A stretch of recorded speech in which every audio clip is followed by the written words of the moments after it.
What was I going to say? You're going to say this is the recipe Martin's been doing. Oh, yes. And you're going to do all the talking, and I'm going to do all the... That's right. Okay.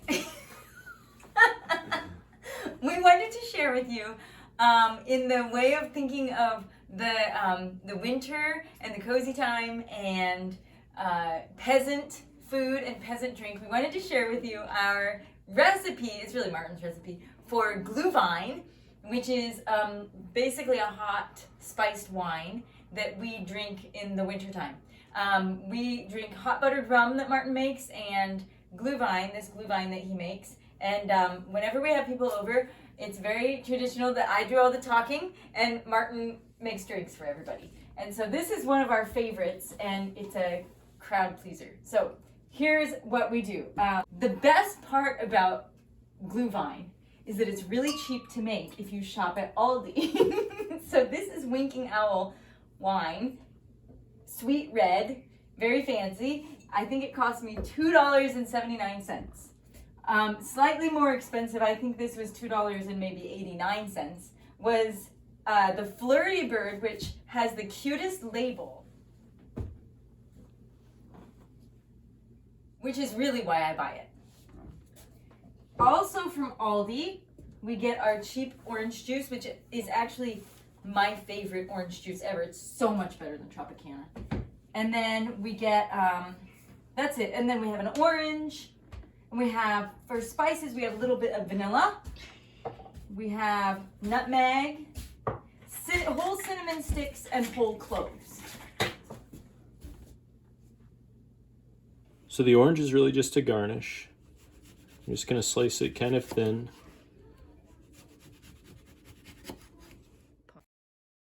And our beautiful oranges all cut up here. So the first things I add are the orange juice, which I just add some. I prefer measurements in glugs. How many glugs? About 3. About 3 glugs of orange juice. And the only thing I really bother measuring is the sugar, so that it's not too sweet. You can use any red wine, but sweeter wine use less sugar. I like a little bit of a drier wine, which we're is gonna more of we're gonna use the Flirty Bird. the Flirty tonight. Bird.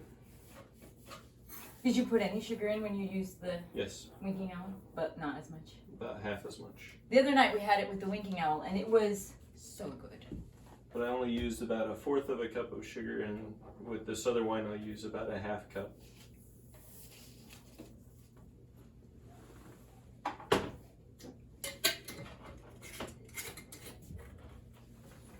And then you can start that heating on a pretty low heat. You don't want to get this too hot. If it boils, you'll ruin the wine. These are the only corkscrews we own. I like to be away when wine bottles open. They kind of scare me.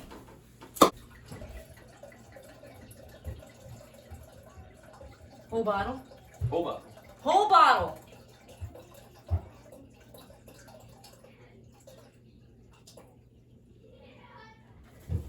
Maybe like 2 or 3 cinnamon sticks. We're really good at measuring, can you tell? Very precise. About 10 or 15 cloves.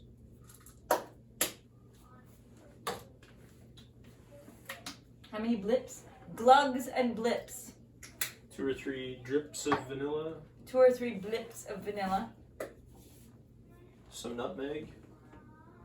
How many shakes? A 2? couple. A couple of shakes of nutmeg. And here come the oranges. They smell Put so in good. The oranges. Now Martin asked me when I went to the store earlier to get pulp-free orange juice, but I forgot. He doesn't think that the pulp looks very appetizing. Looks like sludge. He thinks it looks like sludge. Sludge? Sludge. Sludge. I think it looks like garnish. And then you just want to stir it a little to get the sugar mixed in, and wait until it gets steaming hot but not boiling, and it's ready to serve. So stir and wait is the next step. How long does it take? Low and slow. Low and slow. I don't know. I've never timed it. 10 minutes? I'm not sure. It takes a conversation or two. The traditional method to heat Glühwein is a coiled metal rod that's heated in a fire and dipped directly into the cup while it's glowing. Glüh is glow in German, so it's Glühwein. That's all. What?